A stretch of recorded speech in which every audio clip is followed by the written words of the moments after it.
Although I thought that was someone else. No, it's only. What an amazing guest we have on today, Mr. Mick Cowman Courtney. Where did Cowman come from? The nickname or the tag? Well, yeah, how you going, fella? Yeah, I cart livestock. I've carted livestock for a lot of truck drivers. So I used to cart cows and drove an MAN Kenworth, like Kenworth, Mack, Western Star. This was an MAN. And a mate of mine nicknamed me Cowman. I carted cows and drove a man, and it was just stuck. So all the shit I've been called over the years, that's probably the best one, or one of the best ones.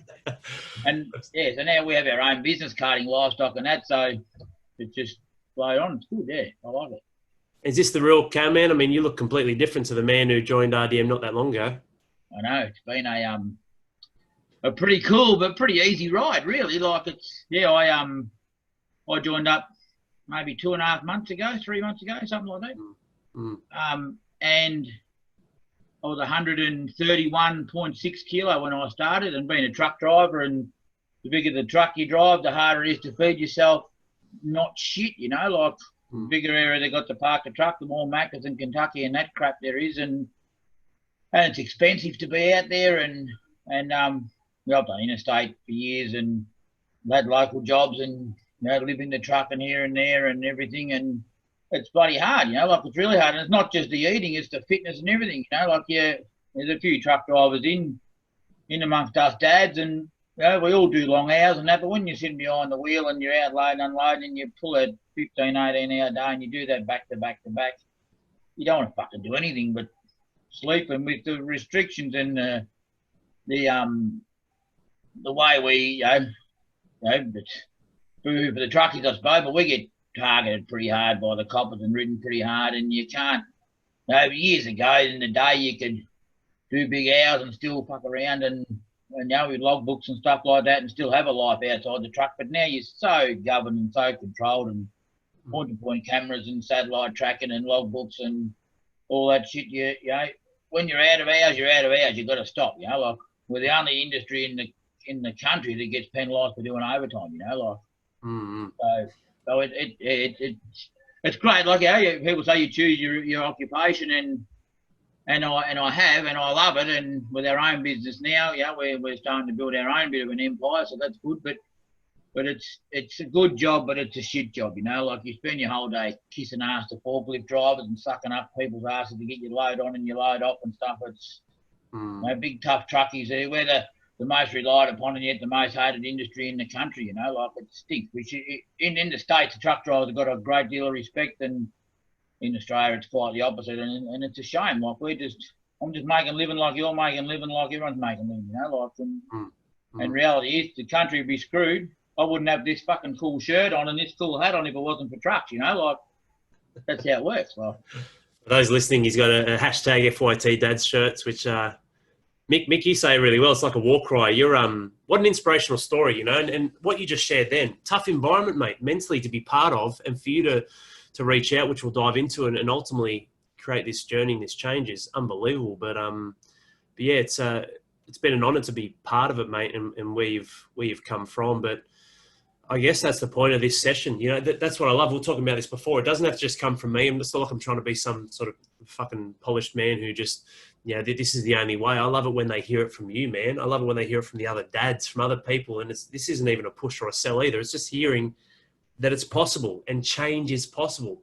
And you have that power if you value yourself and create your own internal environment of a higher level that can handle the bullshit that the world throws at us, whether it is driving trucks or your career or family and friends. But let's start with that, mate. Like, why did you reach out to me? What was going on, Mick? Well, to start, the podcasting, you didn't, you know, this is not a hard sell. You asked me if I'd be interested in doing one. Absolutely. Like, I need to tell people, you know, what a transformation we're making, what RDM, you know, like it would benefit everybody. So, you know, I'm really chuffed that you've asked me to do this, Al. I really am. Like, I'm stand behind you 1,000,000% what you're doing and what you're creating here. It's, people need to get all over this. But I grew up at Wollong South, out the back of between Tarragona and Yarra. Means nothing to you East Coasters up there, but way down here in Victoria. So got a brother and a sister, and yeah, we moved into Tarragona when I was about 13. Went to secondary school. I ducked year 7, ducked half a year 8. I had a phenomenal primary school teacher and I was well ahead of everybody, and then I got lazy and found girls and failed year 9. So I went from the top of the class to the bottom of the class. I said to Dad, I'm going to quit school and get a job. He said, if you think you're good enough, I got a job as a shop assistant at Coles supermarket in Traralgon. That went on to become a baker, so I'm a qualified baker by trade. And then, the odd hours of baking's a shit ship. So we lived 8 k's from town. So back then I was, 16, 17. I bought myself a brand spanking new GT triple triangle mountain bike. Like it was $700 or something back then when I was 15, 16. I'm 45 now, so that's a fucking bike, like.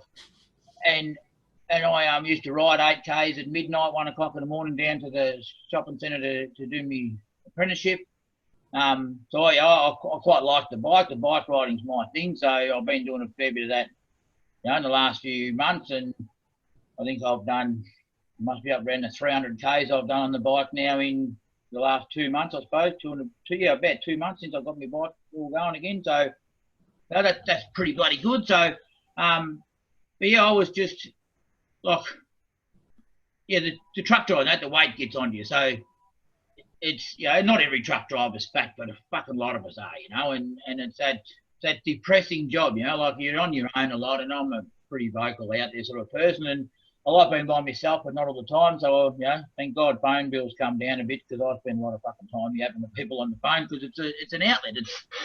So, but I just, I'd hated who I was becoming with the weight, because I had no energy to do anything, and then that makes you depressed and angry and upset and all these things. And I was away from home.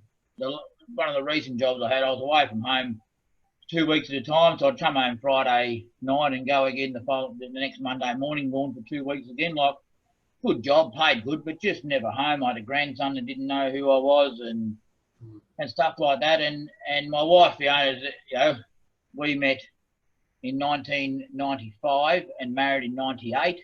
So, we've been together a long time. I had a daughter born 6 months after Fiona and I met, born to an ex-girlfriend. So Fiona become a instant, partner and mum and all within 6 months flat, and she just took it in her stride, and we fought custody for my eldest daughter. So that was $100,000 we'd spent. We had to sell our family home that Fiona and I had bought to pay for that. So I had to get Fiona on board to do that, because, it's not her kid and it's her house, and of course she was behind me. But so everyone has their dramas and shit runs and that, but we'd had a bit of a shit run, and then the daughter that we got custody for, she loves me 1 minute and hates me the next. And I've got 3 girls, so Ash is 25, Joanna's 19, and Molly's just on 17. So, gorgeous blonde hair, blue eyes, just like their dad.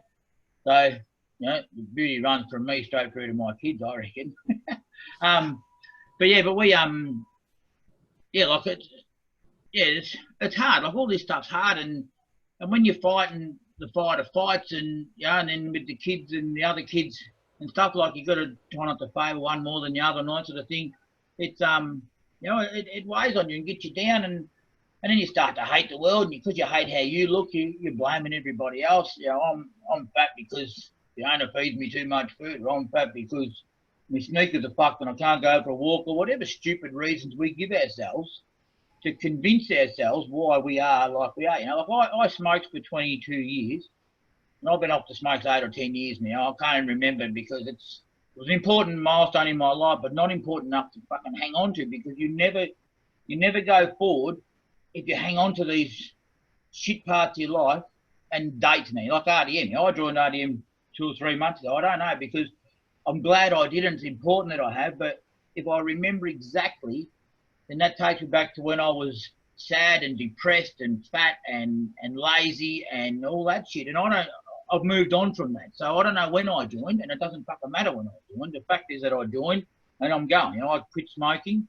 and I'm going. Like, I used to think I needed to smoke because I was depressed, or I was sad, or I'd had a root, or I was pissed, or I'd had a good meal, or whatever else, and I needed to smoke. And then I thought, people do all these things and never smoke, and I'm a people too. Like, it's as simple as that. People lose weight all the time and it's not, RDM's not really, it's not a weight loss program like I initially thought it was, but people change their lives in every aspect, in every way they can, people do it all the time, and I'm a people too, and you're a people too, you know, like you, as you said, you got your third baby not far away, you know, like how the fuck am I going to do that? Well, you're not the only dad that's going to have 3 kids, so dads do this, and you will do this, you know, like it's just, you got to tweak the game a bit, and then Al's got to approach things differently, but you can do it, and you know you can, and now I knew, yeah, I've joined this RDM, and I'm paying money to be in RDM, and to tell, you know, you don't tell me this, but for me to tell myself,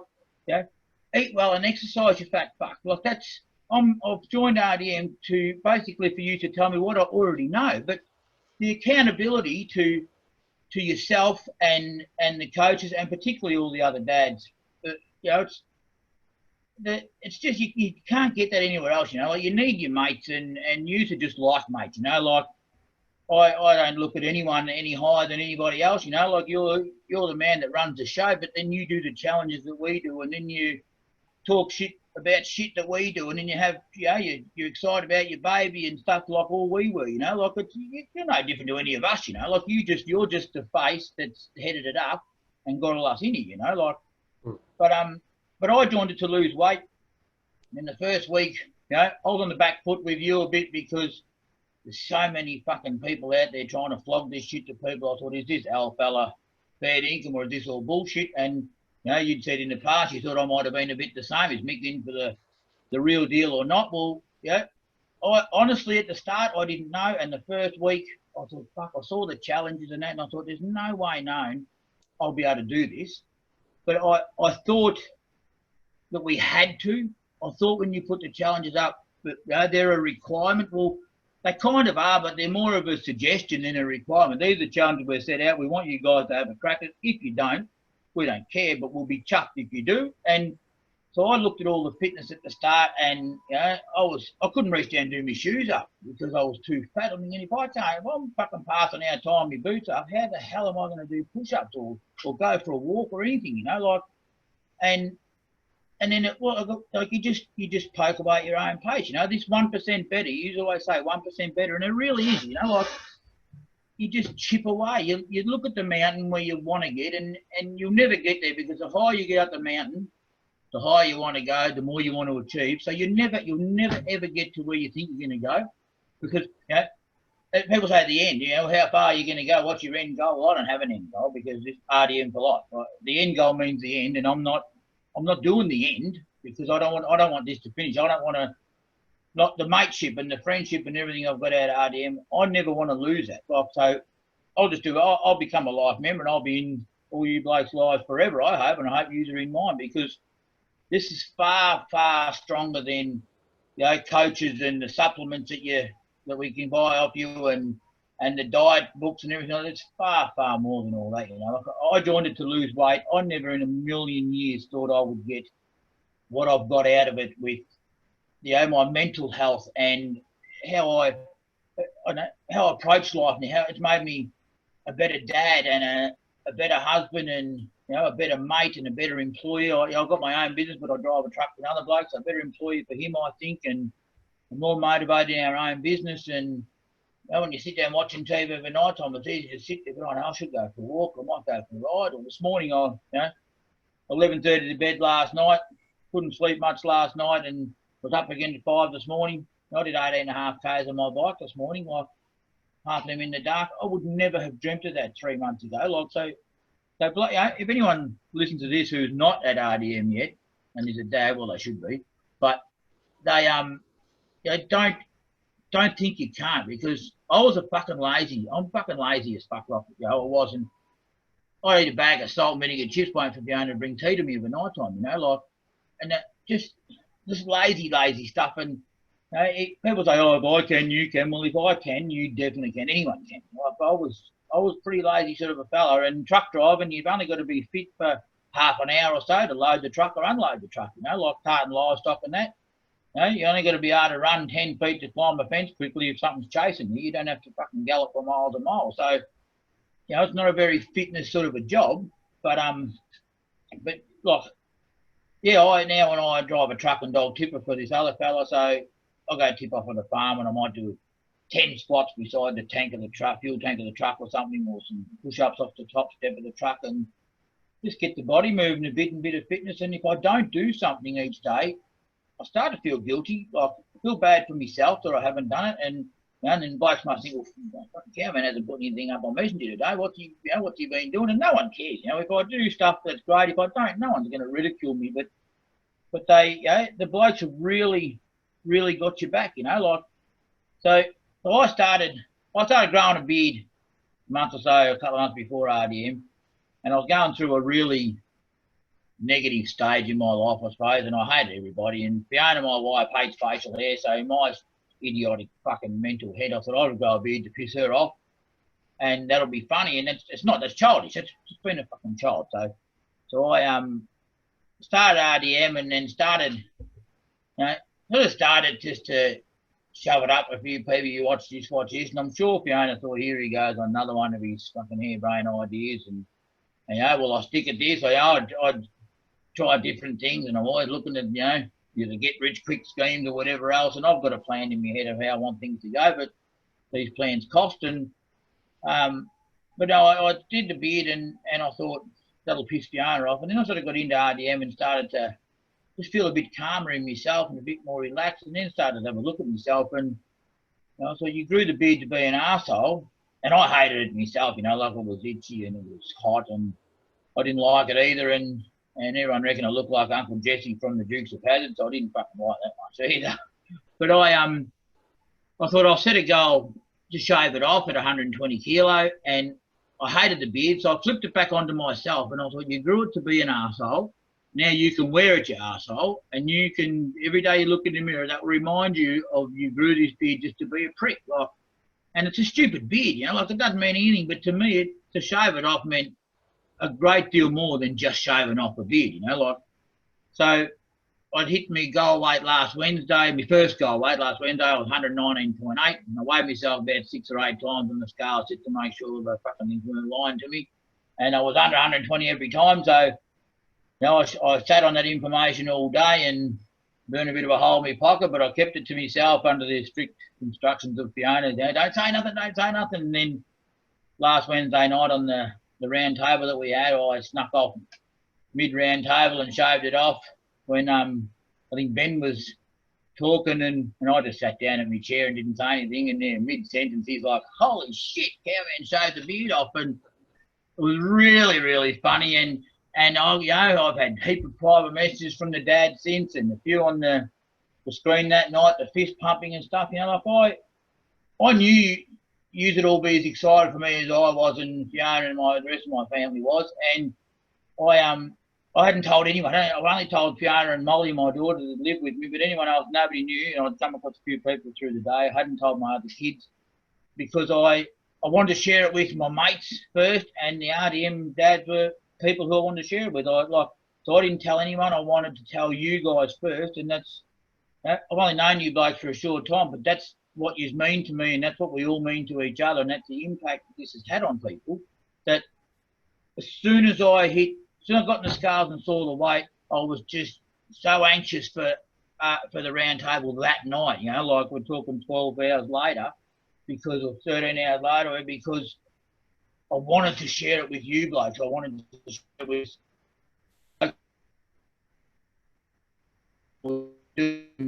your ads on Facebook and that, but it's the other dads that, and yourself, of course, but the other dads that really keep you in there. We're just average Joe blokes. There's school teachers, and there's mechanic blokes, and there's other blokes around, and electricians and everything. We're just average blokes from average lives with average families, doing average things, just kicking along. No one expects anything from you, and no one's pushing you or into you for this and that or the other thing. I'm down now 118.5 I was this morning. So now that's 13.1 kilo I've lost in 2.5, 3 months. It's been piss easy, really. I look back when I quit smoking, and at the time I thought it would be the end of the world. And looking back now, it's pretty easy. I thought it was easy. You just stop putting them in your mouth. That's how it works, So with RDM, it's been a bit of a battle, but not really. The battle is getting outside in the cold mornings and going for a walk or riding my bike. No one likes getting out of a warm bed next to your wife to go fucking run around in the cold. But the benefits from it at the other side, like the meals and that. I'm not really following any of the recipe books because we sort of, I think we eat pretty well anyhow, and so, but we eat better than we did. People say it's more expensive to eat healthy than what it is to eat shit. Well, it is, but it isn't. Like I look at it, being a truck driver, it's all about fuel. Like I look at it like BP fuel as to United fuel. Like if you put BP fuel in your car, and I only run BP fuel in all our vehicles, or the better quality servo fuel. If you put the BP fuel in the good quality fuel, $20 worth of BP fuel will get you more kilometres than $20 worth of United fuel. It burns better, it burns more efficient. You get more miles per gallon out of the better quality fuel. So it costs you a little bit more, but you go a lot further. So it's like the nutrition in our body. If I put Macca's and Kentucky and all the United fuel into my body, I won't go as far. But if I up it and put the better quality food in, I'll spend a little bit more and I'll get a lot more out of it. Like I have to be snacking and nibbling and shit all the time. I have breakfast, lunch and tea. That's it. I fast every second day religiously. That's what we do. Like we Fiona has a night rider with me over night time. She doesn't have the mojo in the morning, so she has these other hairy lemon dissolvable tablet things she has in the morning and stuff. And my daughter Molly has a hairy lemon every morning and stuff. Like they're good things. They're from the health section, so we're not chucking down drugs and stuff like that. It's just little fizz up things here and there to keep you going along during the day. Like I was a big pretty fat bloke, 131.6 kilo, and I'm 6 foot thereabouts. Like I'm up there. Like my family on my mum's side, they're all big frame people. Mum was a big lady when we were growing up. She's got a few brothers that are big blokes. So genetically it's got you a little bit, but it doesn't have to.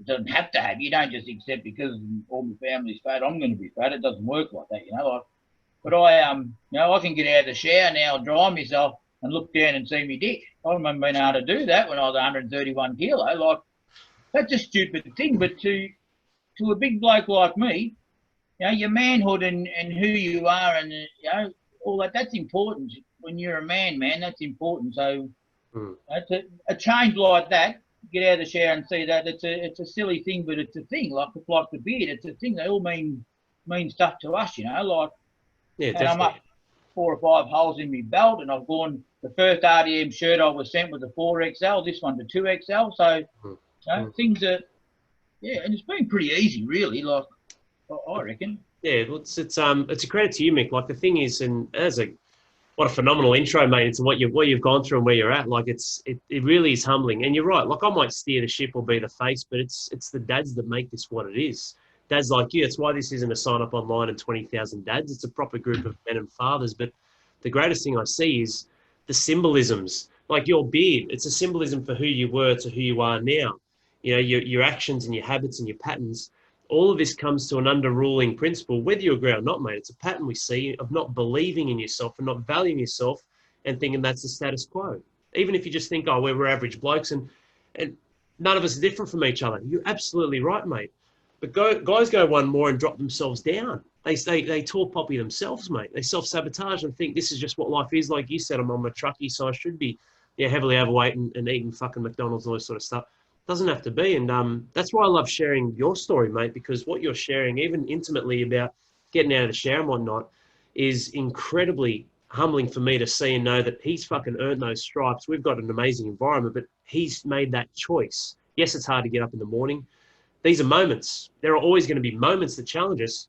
You've been here fucking way longer than any singular moment, haven't you, mate? You've got that power and strength. And that's what I love, like seeing you now, because you're right. You might not have been sure of me at the start and vice versa, because the first week it was hard for you to walk around the truck a few times and there were things that you're like, I can't do this, I don't have time. Fuck, look where you are now, mate. You've ridden 300 plus Ks in a couple of months. Like it's massive. And it's something that I love the most, just to sort of really hit home on the environment. What you do now lifts the other dads who might be in a bit of a rut and having a shit time, which means if you have a tough week where life tries to punch you in the face and they're doing well, they lift you up. And this is the energy. That's what I love seeing, mate. And even guys watching this right now, whether they're part of RDM or not, it's relevant, but it's looking and going, this guy's showing. He's leading his own life, and now it's having a ripple effect to his family because he's showing, not telling. And there is no definitive point B, because even if you hit point B, it's coming from point A, which you've leveled up from anyway. So you've got new goals again, mate. You know what I mean? Yep. And it's funny, because when I shaved the beard off, it was entertaining and funny and stuff like that. But as I say, it meant a lot to me, and a lot of dads knew that. But the next day, I got a few private messages from some dads, and one of the dads had said that he'd been in a bit of a rut lately, and he didn't want to be doing much, and didn't want to go out and do his fitness and stuff. He said, "No, I watched the round table and watched you come back in." He said, "You inspired me to get up and get going," and I've never ever thought I've inspired anybody. Like I can do a lot and I can talk a lot, and we have our local school fete down the road here, and there'll be a couple of thousand people at that. Well, I MC it on the microphone and have done for about 10 or 11 years, and sort of run the show and that. Like I'm good like that and stuff, but I don't look at me as being people look at me more as a bit of the class clown, I think, than an inspiration. And it was quite humbling. This bloke was that chuffed by what I'd done to motivate him to do stuff. Like I've taught my kids a lot. Like my daughter Molly's 16, nearly 17, and she's been able to back a B-double cattle truck since she was 13 or 14. Like they can all drive. My kids can drive everything, do everything, and horses and cars and trucks and tractors, and they can shoot guns and hit targets, and it's just brilliant. Like I've taught them a hell of a lot, and driving and stuff. Like I teach the kids to drive. Driving school teaches your kids to drive for half an hour to pass their test. I've taught my kids to drive for the rest of their life. So I'd go with them in the car. I'd turn the music up. I'd pull a handbrake up at traffic lights. I'd knock it out of gear, and all the stupid shit that a lot of people say. Oh, you fucking shouldn't do that, but when they get some dickhead mates in the car, like I had some dickhead mates in the car, like, you've got to, I want them to experience all that. I want them, the only thing they noticed when they got their license was they had P's up and not L's, and they were by themselves. Like, they go off in the car and I'll place with Fiona, and I'd tailgate them in the truck. But not so much tailgate, but come right up behind them so they could experience having a truck behind them, because people think trucks are right up their ass. Now, you're looking at a truck in a rear vision mirror that's 6 inches by 2 inches, and the front of a fucking truck is 8 foot by 10 foot. Of course it's going to fill your fucking mirror up. People think you're right up your ass. You're looking at this massive thing in a little mirror. Like, well, not as close. If you could just instantly freeze time and people got out of their car and walked to the back, they'd be surprised. So I want to teach my kids all them aspects, and then they've got appreciation for trucks and transport and everything else. And so, like, I've taught them a lot. So I've helped people, but I never thought I'd be an inspiration. Like, that was quite humbling when that was said to me the other day in a message. And I'm just doing what I'm doing, and I get a kick out of the feedback from the dads and the love heart on the message, or a thumbs up or a comment or something. Like, we all, I don't care who you are, everybody likes to be told they're doing well. Like, you're doing a good job, mate. We're really proud of you. Keep up the good work. Even yourself, like, you're going to do this whether I'm here or not, or whether anyone's here or not. But when we say we'd be fucked without you, we wouldn't be where we are without you. Like, you say, I'm not here to change lives. We're too fucking bad, because you are. But like, you should be proud of yourself. And I know you're going to just bounce back out of bed tomorrow and do the same thing, and that's what you do. But you need to pause for a second and let us pat you on the back and pat yourself on the back. And that's okay. Like, it's good for us all to be pumped up. That's why we like being pumped up, because that's why we get up in the morning and go and do these fitness challenges. Like, one of the dads here does his exercise at 11 o'clock at night, because he knows we're proud of him and he does a good job. And the next morning you wake up and look at Messenger with his photo and people have responded to it and that. Like, they love that. We all love the feedback, and so everyone likes to be pumped up. So when someone said I was in inspiration, that took me back a bit. I just, I like to make people laugh and smile and be entertaining, and I've certainly been that with RDM a fair bit. But I never thought I'd be inspirational to anybody. Like, so that, I'm quite chuffed. I was really pleased about that. It's awesome, mate. It's a credit to you, and you're right. Like, I try and always stay on the level, whether it's good feedback or someone abusing me on my ads. But it's you're right. It's a natural thing as human beings to have that level of significance and value. Now, for me, I don't care if it's someone I don't know about who might abuse my ads, but for the dads inside of RDM, man, that's my heart. Like, that's me. All I have in my life are my 2 daughters. I'm about to have my 3rd, which will be a son, and RDM. That's it. That's all I focus on. It's why we can do what we do, mate. Because you guys are a part of the family for me and my inner circle. And It always comes back to that thing of self-belief and the environment that can enhance that. That's always the common thread I see, Mick. Oh, is that true for you? Like, what's been the biggest takeaway or thing that you've gotten since you've started with us so far? I reckon probably the mateship and the interaction with the dads. I think like the fitness and the exercising and everything. Like as I say, we all know we need to do that, but it's to have these group of blokes that are just like mates. You know, there's a dad in the RDM that's actually local to me in Sale that I'd met him in the past and didn't even really know. So we've connected a few times and gone bike riding together, and so it's a whole new. Out of all my mates I've got, him and I've got another mate, Brian, in Sale, we went riding together as well. So that's the only one out of all my friends I've got that would want to go bike riding, and I like bike riding. So there's a common ground we've found, you know, like the mates and the friends that I've got, and COVID's slowing the meet and greet side of things down a fair bit, and that's disappointing for a lot of us. But I hope to meet everyone. You know, there's dads in here that you're really engaged in and listening to, and there's dads that you sort of probably don't listen to as much as you should. But we don't have to be buddies with everybody, but we're not buddies. Like, I can't wait to meet everybody in RDM, you know, like. But the friendship and the mateship, I think, is the bit that I've got the most out of it. And you know, like I don't contact the trainers much, and I don't do a lot of the training things through the apps and stuff that I should be doing. Some of the challenges that I don't do, but I'm still doing plenty of other stuff, and I'm still engaged a fair bit. So that's the thing. That's the first thing I thought when I first joined RDM is, holy fuck, I'm not going to be able to do all this. But now, you've never said a challenge to go bike riding, but I do a fucking ton of bike riding, and you've never said you shouldn't be bike riding, you should be at home doing my challenge. You know, like, so people need to not get bogged down or put off by this. It's a bit overwhelming at the start. You think, fucking hell, that's too hard. But you find what works for you, and that will keep your body moving. And then the fitter you get and the healthier you get, the more you want to do, the more challenges you'll do, the more this you'll do, the more that you'll do. You know, like. But I'm a firm believer in have a conversation with them. You got to listen to somebody, and yourself. You do a lot of podcasts, you do a lot of talking and that, and I try to listen to everything, and some stuff. I listen to. I don't hang off every single word you've got. You know, I'll probably only take on board 30% of what you say, but I've got to listen to the 100% to get the 30%. You know, like even this podcast now. Hopefully, myself or yourself might say something, a few words or a sentence that might really inspire somebody.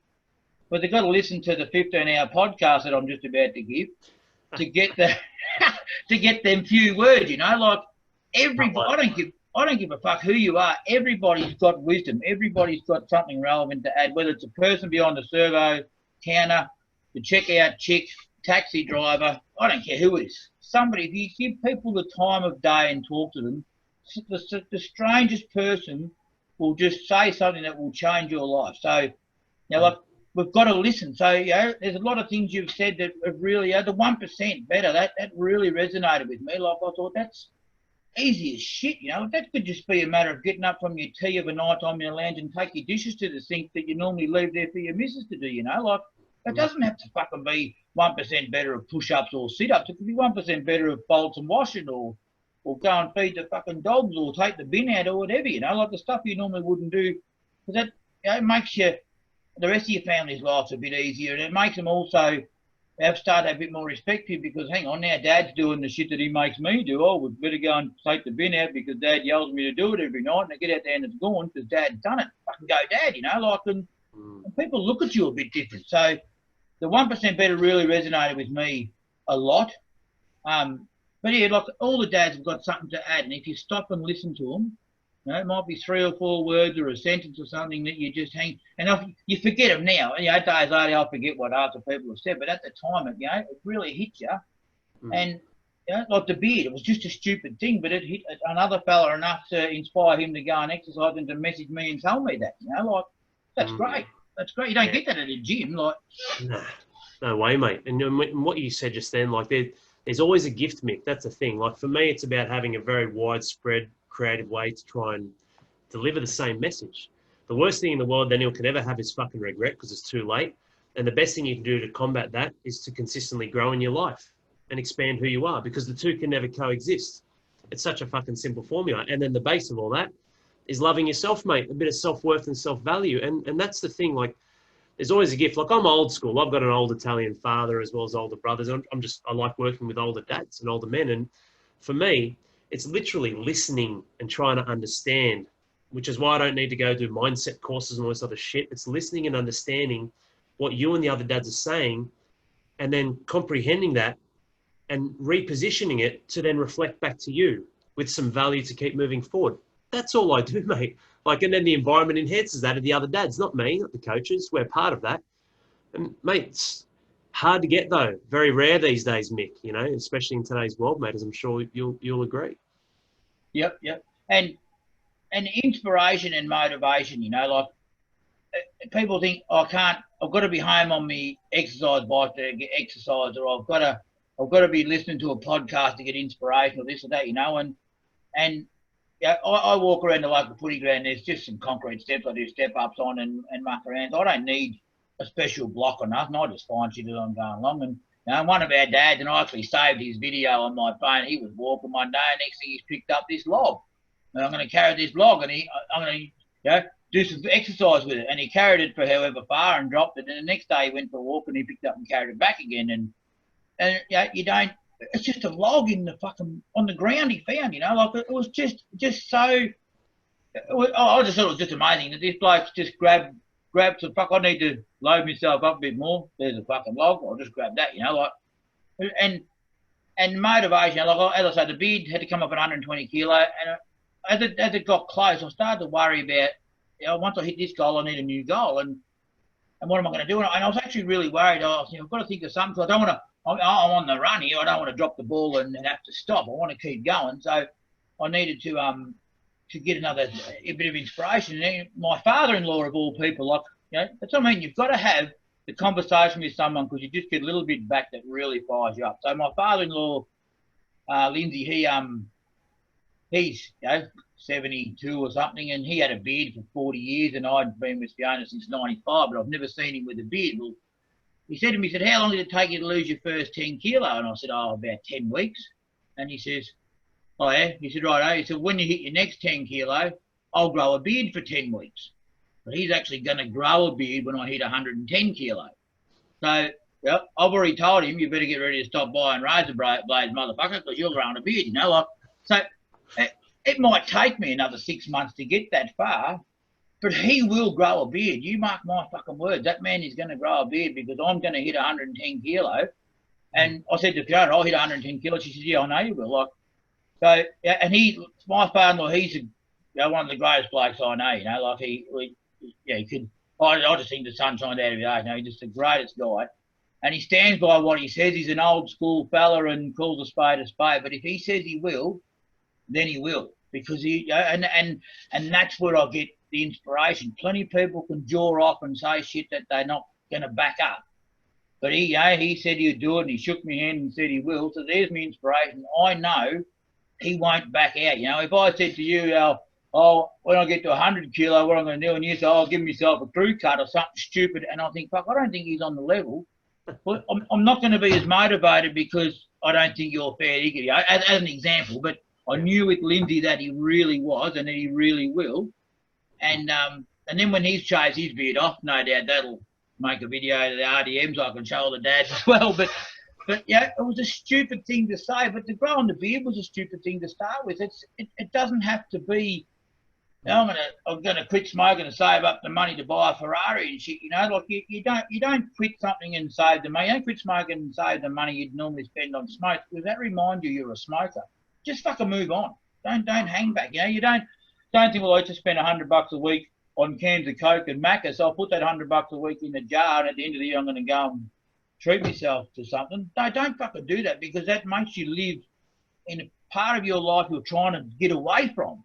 So if you keep having this jar on your counter at home with your junk food money going into it, that just reminds you of where you were. Fuck that. We can't live in the past. You say no regrets. I've got a lot of regret. I've got a lot of shit happen in my life that I really wish didn't. I wish to God I could change. And it never will, you know, with family and stuff like that. It will just never change. And it really tears me up and upsets me a lot. But You know, I can't change it. I can't ignore it. But if I can make myself happier and a bit more content and more fulfilled in my own life, it makes the regret a bit easier to deal with. It makes it not hit your heart so hard, because we've all got shit that we wish what didn't happen. Like whether you with your injuries in your sport now, you know, like it might have got you to where you are now, but it's going to be a piece of hell that wishes some of that shit didn't happen, because you could have been the greatest of the great, you know. Like, so we've all got regret, but some of it really, really weighs down on me quite a lot. And yeah, like you can't escape that. You know, if you only had balls, you'd be your uncle. So you can't change what it is. But you know, like you learn to live with it, and by becoming a better you, makes everything else easier. And RDM, like the dads are not on RDM now, they should be. And you don't have to be overweight, and you don't have to have mental issues, you don't have to have any of these things. You just might want some decent blokes to knock around with and live a bit healthier and happier life. And yeah, join just because of that. You know, like I joined to lose weight, and I don't think I've ever heard you say weight loss as a promotion or inspirational quote. You know, you might say blokes have lost weight, dads have lost weight, but you've never ever pushed it as a weight loss thing. And I joined it for that, and I never ever thought I'd get out of it what I have. You know, like so any dad should just look at it for that. You know, like the mental health side of things and how you feel about yourself. Yeah, you can't get anywhere. Yeah, that's the gift, Mick. You know, it's your transformation, and what you talk about, the small things, isn't it? It's the little things. Whether it's that bet and deal with your father-in-law, or the bid that you initially had to get under 120. Like we say it all the time, don't we? The type of journey you have is the destination, and that's what it's here. It's not here to be some robot where you have to hit a number on the scale. It's living and experiencing the life that you want along the way and enjoying it. Which means when you do level up in 10 years' time, those regrets that you do currently have, they'll become lesser and less and less if you continue to level up. It will happen. And you're right. You know, do I use the term regret? No. But do I use the term fuck ups and things I wish I could have changed and done better, especially with my injuries, with my relationships and other things? Yeah, mate. Of course, absolutely. But there's a great lesson in that too, in finding the pathway that can move you forward if you choose that, mate. That's the big thing. A lot don't, so they fall down even more. And they don't put their fucking hand up, and that becomes a nightmare for anyone else involved in that person's life. It's dangerous, you know. But it's awesome to hear like your journey and your views. Like there are a lot of gifts in what you said just then, mate. You know, and it's something that I'm obviously I love being part of. Like this gets me up. There's so many hardships in my life that I get inspired from the dads too, and that's what I love. Like even this wristband, wearing this scene, the reminders everywhere. It's always there. And it's what it stands for, mate, like you said, and in the group and the fellas and really backing each other too. I think that's a big thing, like you said, whether it's catching up with Jason, who lives out at Sale, or you know, having the inspiration from what the dads are posting or what you're posting in private messages. It's all there. You don't need a 21-year-old to fucking flog you doing burpees in the gym to think you have to lose weight. The weight's a byproduct of the self-value, which is a byproduct of the environment you invest yourself in. And look at what you're invested in now, mate. And you know, Fiona's on board as well, so she's down 6 kilo and she doesn't do as much fitness as I do, but she's down 6 kilo just because we're living better and eating better and everything. And there was a dad that said the other day that when he first started RDM, his family kind of mocked him and hung a bit of shit at him for doing it, and he kept going anyway. So it'd be hard to get cracking when no one's really. We've all got his back, but no one at his at home 24/7 got his back. It would be hard to get going, and he has, and he's started to turn his family around, and now he said his partner's getting involved in stuff like that, and they're watching what they eat and everything, and they're starting to come on board. So he's overcome that like that. You know, good on him, but sad too. We shouldn't have to sell ourselves to somebody else. We should just do what we're doing and hope people will back us up. But he's turned him around and shown him what he can do. And so his whole family's doing the same thing. My whole family, we're doing the same thing. The breakfast that we have now, my daughter has them all the same. But the only way it's going to work, we can't have you have to eat that and I'll eat that and I'll eat that. We're going to be the same. Like, I'm a big influence in the house. Dads are a big influence in the house. So if Dad says that's it. So and Molly's my daughter. She's happier and a bit healthier and fitter, and she's a pretty fit young lady anyway. But she says to the other morning, she goes, the only downside she said to Fiona, the only downside to use fasting every second morning, you only get a good breakfast every second morning, she says. So we cook a good breakfast every second morning. And then the next morning we don't have breakfast, she'll have, you know, Cocoa Pops or rice bubbles or whatever. So, so that's funny. That's a good thing. Like, they look at that as a positive. So that keeps us positive. Like, so, and it changes how you shop. We don't go down the drink aisle, the lolly aisle, or nothing anymore. We just walk past it. It's changed everything. It changes. You know, like, you walk the long way around something and not the shortcut. You know, like you change what you buy in the supermarket. We're eating food now we never thought we'd eat. Like, it's just everything. It just changes everything. Like, you can't. You know, I'd have to join 5 different fucking organisations to get the same I'm getting out of one here. Like, it just changes everything. You know, I've got to have to go to a gym for my fitness. I've got to go to a dietitian to tell me what to eat. I have to go somewhere else to tell me what to shop, and somewhere else for this and somewhere else for that. Like, if I have a problem with me, I had a sore back early on with the truck, and there was, you know, Drew put some exercise together for me to target for my lower back and stuff like that to help me. Like, I had an issue and he put something together, and it wasn't some YouTube video or some buff fucking nothing from the States or nothing. It was Drew. Like, you know, if we get challenges and it says to do a particular exercise, and a lot of them the burpees, and I didn't even know what any of that shit was. So we'd look them up, the video, and it was either yourself, Al, or Drew showing us these exercises. It wasn't just some fucking wanker off YouTube. It's you, bloke, you know, like.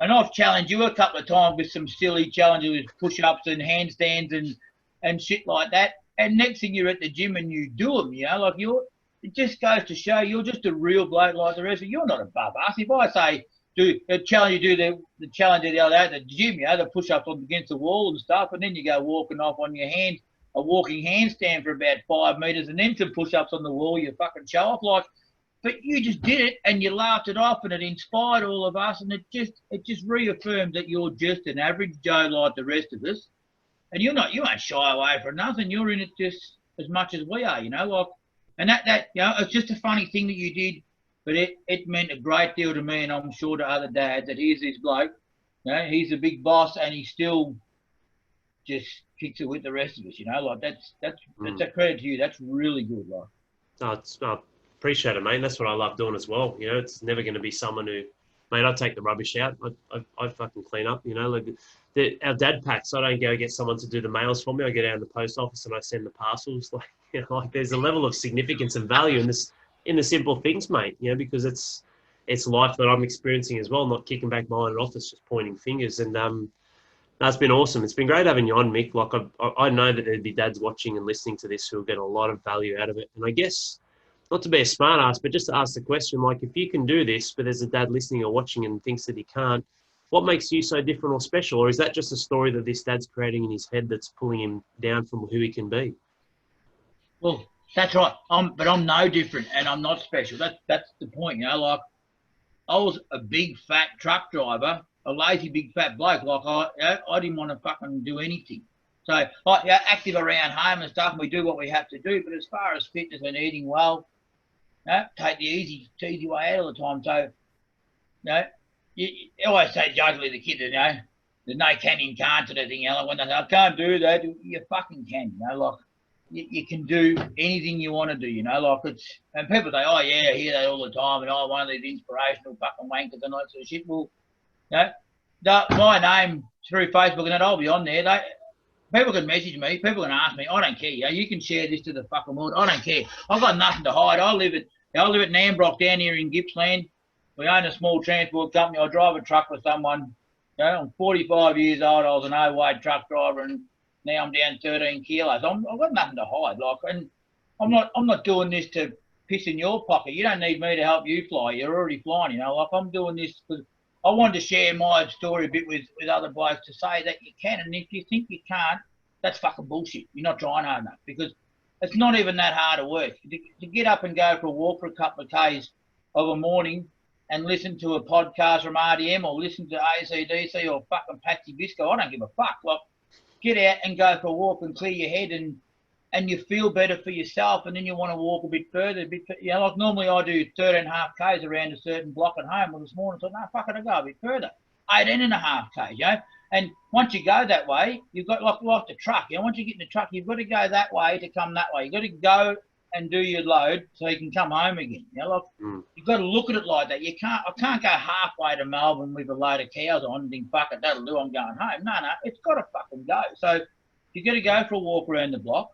Go around the fucking block. Don't just walk halfway. You don't go halfway to work and then turn around and go home. You don't get to lunchtime and think, fuck it, that's enough, I'm going home. You go to work and you've got to stay till knock-off time and then you fucking go home. So you need to treat your fitness and everything the same. I've got to go that way to go that way. You know, like, and anyone that thinks they can't, fucking ring me. I'll tell them they can. Like, anyone can. Yeah, it's so true, mate. Like, you talk about the things that some might think are hard and you say they're easy and vice versa, and it's a perception. It's a choice, isn't it, really, when you look at it? And it's like, well, okay, there may be some discomforts, like getting up early. It's cold there. It's been really cold down there for you in Victoria this winter. And I look at all this and then I go, all right, this is a very micro view. How about we pull out a bit on the bigger picture when we're talking about easy and hard? You tell me, Mick, what's easier or harder, laying back on your deathbed filled with fucking would-ofs, should-ofs and could-ofs, or laying back on your deathbed fulfilled with life that you've completely exhausted and you wore yourself out, you didn't rust out?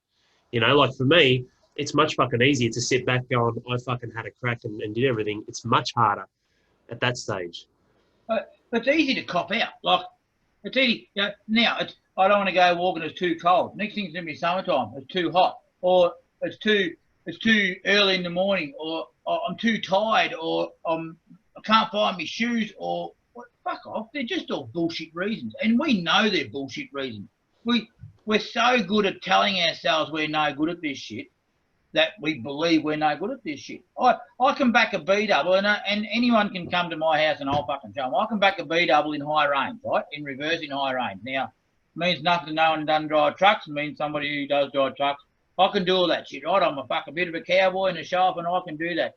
I wasn't born backing a fucking B-double. I had to learn how to do that. I say this to my kids all the time. I wasn't born. They say, oh, Dad, you can do this and I can't. Yeah, but I've taught myself to do this, or I've had someone help me to do this. I wasn't born talking to you. I wasn't born fucking doing all these things that I can do. And there's many things I can do extremely well. I had to learn this shit. So you're not going to join RDM and be born your first day in RDM as a fucking marathon running fucking fitness freak.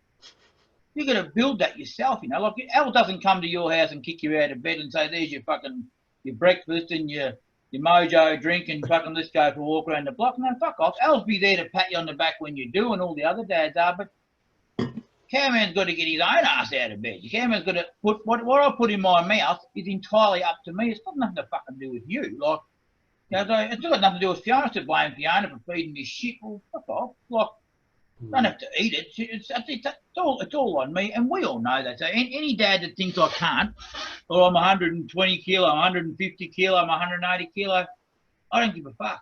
If they're 150 kilo and they're sitting on the couch listening to this or watching this in a few months' time, whatever, think that's too fucking hard. If they walked out around the washing line and back inside and did that instead of sitting on the couch fucking talking about it, they're already on their way. They're already on their way. Like, it's as easy as that, you know. Like, and then the next night you do 2 laps around the washing line, then you walk out to the fucking car and back, and then you're taking the bins out twice and all this shit. Like, I started and looked at the fitness and thought, fuck this shit. But then when I discovered that it was, you know, it wasn't a requirement, it was just basically a suggestion. This is what we'd like to see all you guys doing, but you're always saying, go at your own pace. Do push-ups on your knees if you have to. I don't give a fuck. Just try and do them. Try and do the last session with unbroken, but if you can't, doesn't matter. Like, people need to not get so put off by it, you know. Like, it was a bit intimidating at the start, I will say, but once I sort of got my head around how it all works, there's no pressure to do anything. It's just, no, you just want to see us that 1%. You just want to see us do something each day. What that is, you don't give a fuck, because it will eventually lead into more push-ups, more fitness, going for a jog, riding bikes, doing all this shit. It's just going to naturally go that way. Absolutely. Because your body and that's going to want to do more and more, so you'll be looking for more to do. But you got to start. You got to start walking. Like, you got to start doing something. Definitely. No, it's so true, mate. Not one dad have I told them to give up alcohol. Yes, so many have, or they've reduced it heavily. And I've never told them anything. I don't tell you what to do. And when you have that, like I said, it's compounding. Like, the most powerful thing that I see, Mick, and especially with your story as we wrap this up, is momentum. Hard to see it and feel it sometimes, but momentum is something you recognize after the fact when you're reflecting on where you've come from. Everyone wants the big home run. They all want, you know, the quick fix or the short-term solution. Like, mate, fuck, we're about to enter spring. Like, how fast is the 8 months of 2020 with all the chaos in the world gone? Pretty quick, mate. You know, and that momentum is very powerful off the back of what you said, finding what works for you inside of ultimately the system that just naturally progresses into you wanting to do more because you're consistently achieving. You know, that's the big thing. But as we wrap up, mate, it's been awesome having you on, Mick. I've been looking forward to this for a while, mate, because you're a great personality and a great person. I don't want dads to ever just hear it from me because it's not just me. You know, it's we. And any advice, mate, as we finish up on any fathers listening to this or watching this, on how they can improve and start, I guess, moving forward or changing? Well, you've got to want it. Like, you've got to, as much as people, you know, you can lead a horse to water, you can't make it drink. You know, like you can show them everything you can to do with RDM and the you know, the recipe books and the exercise, whatever you want to do, the fitness, whatever the hell it is, you know. And then people could talk to me about it all, and I'm telling everybody I know about RDM and that.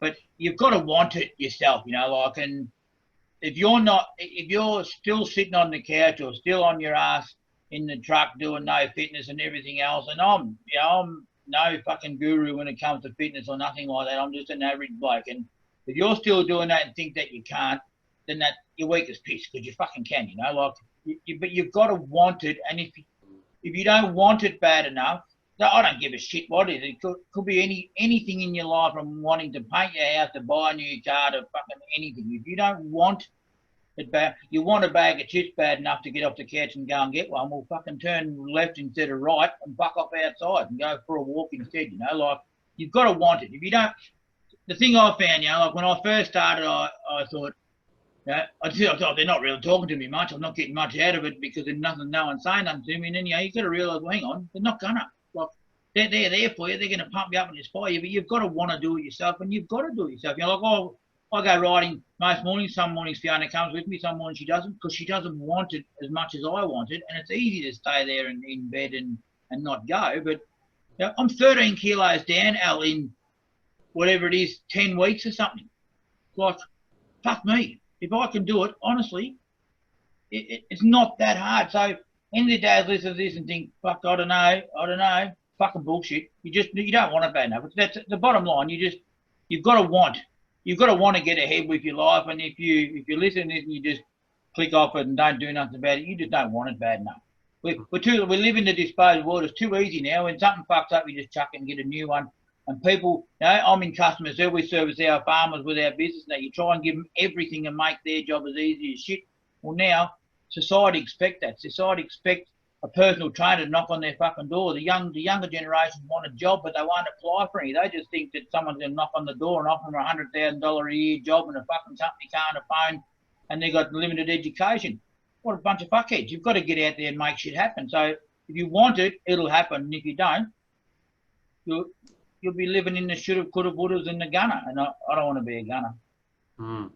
Very powerful, mate, and a great way to finish up. Thanks, Mick. And that's it's what we always hit home about. You know, create non-negotiables in your life, and like, fuck, get out of your own way. If you're not happy with where you're at, but you're not going to instill some change in your life, what you're listening to that's stopping you from taking action is a version of you that you're not happy with anyway. So why would you listen to that person?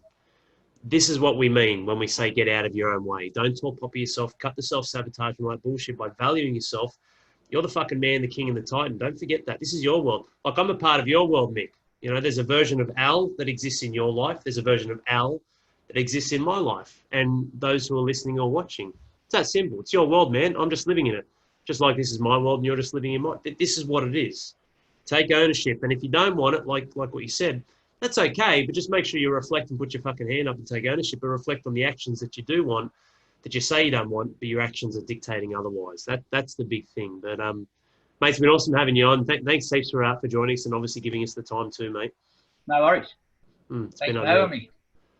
Yeah, it's I remember we wanted to do this a few weeks ago. You're like, nah, I've got to fucking lose the beard first. I was like, mate, beard goes first. Yeah, that was awesome. So good. But thanks again, Mick, and thanks to those listening to this or watching. And I hope you got a lot of value out of this, and you know, and really instilled some changes that you know you can do deep down. If you search deep enough, doesn't have to be with RDM. I mean, fuck, we are the gold standard for helping fathers. But if you know deep down that you want it, you just need to take one step at a time and get that 1%, like what Mick was saying, and just fucking do it. No one's got time to muck around. Spring starts, you've got 2,000 hours left of 2020. That's it. Cut out your sleep, all that sort of stuff. 2,000 hours and 2020's done. Have a think about that and what you're spending your time on. Take care, Mick. Take care, guys. Thanks for joining us. Thanks, Al. We'll see you again soon. Cheers.